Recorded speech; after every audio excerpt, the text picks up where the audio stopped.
Tikan arxasında əsəbləşən sürücülər elə yolun ortasındaca davaya təşəbbüs edir.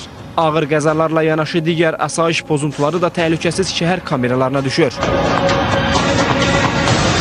Bu görüntülərdə ənənə pozulub. Qadın dava edib, kişi onu sakitləşdirməyə çalışıb. Hadisə Neftçilər prospekti ilə Niyazi küçəsinin kəsişməsindəki dairənin yaxınlığında olub. Qadın sürücü maşından düşərək arxada dayanmış maşının sürücüsü ilə dava edir.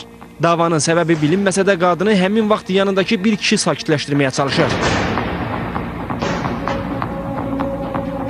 Burada Neftçilər prospektidir. Bir qrup şəxsin mübahisəsi zamanı onlardan biri digərinə hücum çəkir və bir neçə zərbə vurur.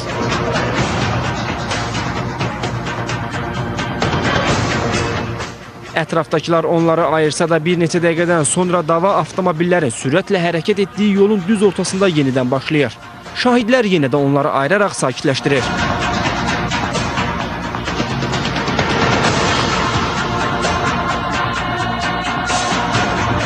Bu əlbəyaxa dava isə sərnişin avtobusunda başlayıb, sonra isə yolda davam edir. Hadisənin ünvanı Nərmanov rayonu Heydər Əliyev prospektidir. İri tutumlu avtobusdan düşən iki gənc əlbəyaxa davaya başlayır. Onları ayıra bilməyəcəklərini düşünən şahidlər polisə xəbər verir. Polis gəldikdən sonra isə ara sakitləşir.